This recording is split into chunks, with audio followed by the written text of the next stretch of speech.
Did Donald Trump just commit a major legal violation? Has Donald Trump crossed the legal line yet again? With his second term barely underway, the former president has already ignited a political firestorm, this time by unilaterally freezing Medicaid funding without congressional approval. This isn't just a policy decision, it's a direct challenge to U.S. law, the Constitution, and the very principle of separation of powers. While his administration attempts to justify this as a temporary pause, legal experts, lawmakers, and advocacy groups argue otherwise. So, what exactly is happening here? How does this decision impact millions of Americans? And could this lead to Trump's most significant legal battle yet? Trump's first legal violation of his second term all started with a shocking announcement from Caroline Leavitt, Trump's newly appointed press secretary. When questioned about the administration's decision to freeze Medicaid funding, her response was alarmingly candid. She confirmed that the freeze was real and justified it as a temporary pause for the Office of Management and Budget to review federal spending. However, she failed to acknowledge one crucial fact. This action is explicitly illegal. Donald Trump has long branded himself as a champion of law and order. But now, his administration finds itself at the center of a serious legal storm. Freezing Medicaid funding without congressional approval is not just an overreach of executive power. It directly contradicts United States law. The Constitution, under Article 1, Section 9, clearly states that the president does not have the authority to withhold or redirect congressionally approved funds. This is not a gray area. It's black and white. Congress has the power of the purse, and the executive branch is legally obligated to spend the funds as directed. Trump's decision to halt Medicaid payments at the state level is a direct violation of federal law. But beyond the constitutional issues, it also disregards the Impoundment Control Act, a law specifically designed to prevent presidents from tampering with congressional spending.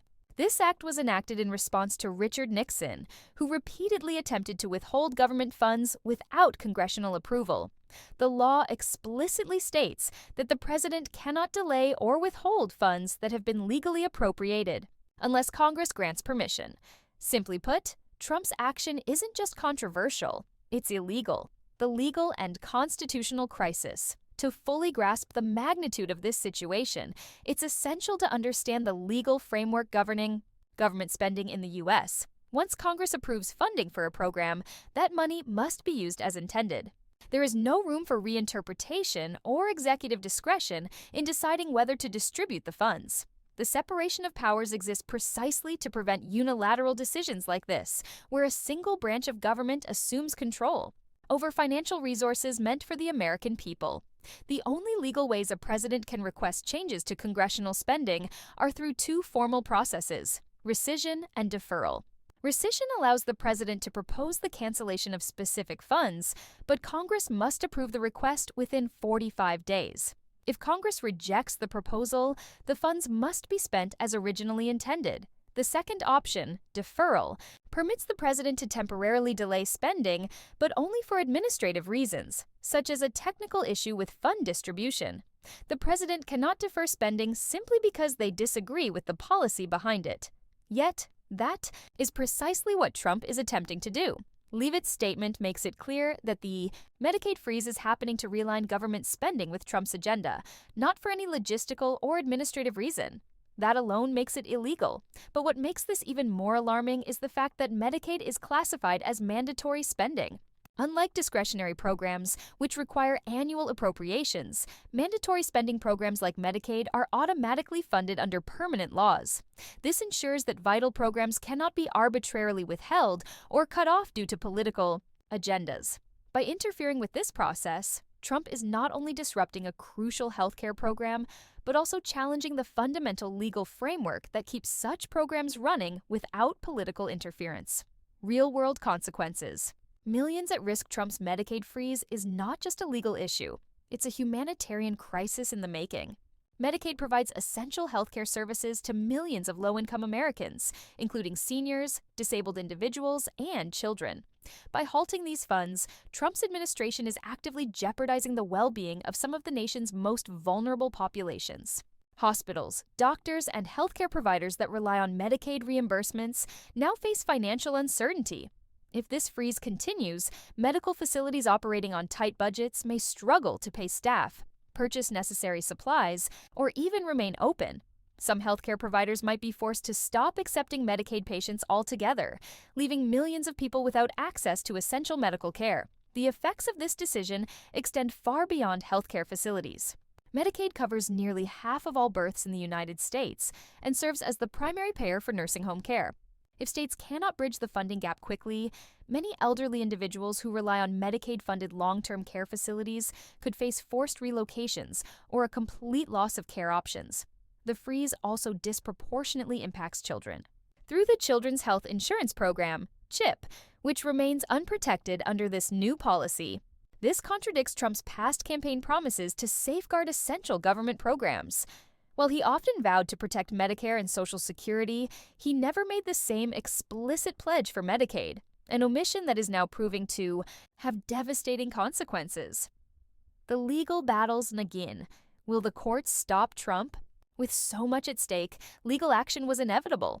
Within days of the announcement, lawsuits were filed against the administration, arguing that the Medicaid freeze is unconstitutional.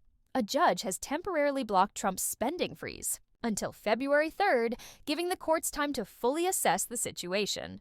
This judicial intervention signals that Trump's action will likely face intense legal scrutiny, potentially leading to a prolonged court battle that could define the limits of presidential power in his second term. Legal precedent strongly favors those challenging Trump's decision. The Supreme Court has ruled multiple times that a president cannot override congressional spending decisions. Cases such as Train versus City of New York, 1975, and Kendall versus United States, 1838, have reinforced that once Congress allocates funds, they must be spent as directed. These rulings were designed to prevent precisely what Trump is attempting, an executive power grab that undermines legislative authority. If the courts rule against Trump, it would set a clear boundary that even the president cannot cross when it comes to federal spending. Political fallout. Could this backfire on Trump? Beyond the legal ramifications, Trump's Medicaid freeze could also have severe political consequences. His core voter base includes many working-class Americans who rely on government programs like Medicaid. By targeting these funds, he risks alienating a portion of his supporters, many of whom may not fully realize the impact until they are personally affected. Meanwhile, House Republicans are already discussing significant Medicaid cuts, with leaked budget documents revealing plans to slash over $2 trillion in funding over the next decade. This would gut nearly 1/3 of all federal Medicaid spending, exacerbating the crisis even further. If Trump's freeze continues alongside these proposed cuts, public outrage could reach unprecedented levels, strengthening opposition to his policies. A defining moment for Trump's second term. Trump's Medicaid freeze is more than just a controversial decision. It's an illegal and reckless move that threatens the lives of millions of Americans. It challenges the Constitution, defies Congress, and undermines decades of legal precedent designed to keep presidential power in check. As the courts step in, the coming months will determine whether Trump's actions will be stopped or whether he will continue to push the boundaries of executive authority. Will this be the moment that finally forces legal and political accountability? Or will Trump manage to circumvent the law once again? One thing is certain, this battle is far from over, and the consequences could be historic. China's birth rate is falling, pension reform is urgent, and the working-age population is shrinking. At a time like this, an all-out war would further cut state social spending and could provoke a popular backlash. Millions of young and urban Chinese are looking for better living standards and technology-oriented jobs. In an economic downturn, an attack on Taiwan may generate a massive backlash. Short-term support based on nationalist sentiment may help, but in the long run, it could put the regime in a difficult position due to the cost of living, job losses, and inflation. China is trying to become the world leader in areas such as artificial intelligence, chips, 5G, and electric vehicles. However, if the US and EU completely cut off the flow of technology due to the invasion, it would undermine China's breakthroughs. How ready is Xi Jinping to pay this price? These internal vulnerabilities make Beijing wonder if there is really a window of opportunity to succeed in this invasion. Instead of strengthening the administration's hand, A costly invasion could plunge the country into turmoil. Fourth, Taiwan's growing international support and China's diplomatic problems make an invasion of Taiwan a pipe dream. For years, Taiwan's lack of a seat at the UN and official diplomatic recognition gave Beijing an advantage in practice. However, Taiwan is now respected as a key player in the global supply chain and sympathized with by the world community for its representation of democratic values. Western countries strongly oppose Beijing's restriction of democratic freedoms in Hong Kong, and human rights violations in regions like Xinjiang and Tibet have also escalated criticism of China. In such an atmosphere, the invasion of Taiwan would automatically be seen as a story of an authoritarian regime attacking a small democracy. Western public opinion could mirror the solidarity shown for Ukraine and extend it to Taiwan. Having learned lessons from the Russian case, sanctions and military support could be activated much faster. Taiwan is the lifeblood of the global electronics industry, especially with chip makers like TSMC. A sabotage of this production would be a major economic disaster for the entire world, including China. Western companies and governments may therefore be more willing to take decisive action to protect Taiwan's freedom.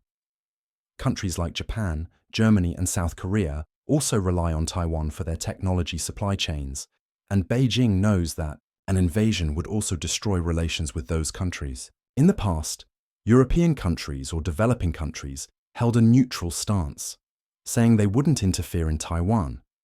But after the Russia-Ukraine war, the idea that aggression by great powers must be prevented has become widespread.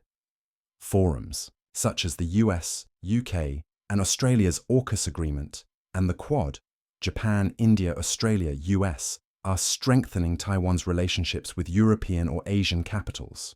Meanwhile, China has diplomatic alliances. In the event of an invasion of Taiwan, Beijing could face a much broader coalition. This diplomatic dynamic instills in Beijing the concern that, unlike in Ukraine, it could remain much more isolated. China is a more integrated actor in global trade and finance than Russia, so diplomatic isolation could harm China much more broadly. These four main reasons reinforce the idea that a Chinese invasion of Taiwan is neither easy nor imminent.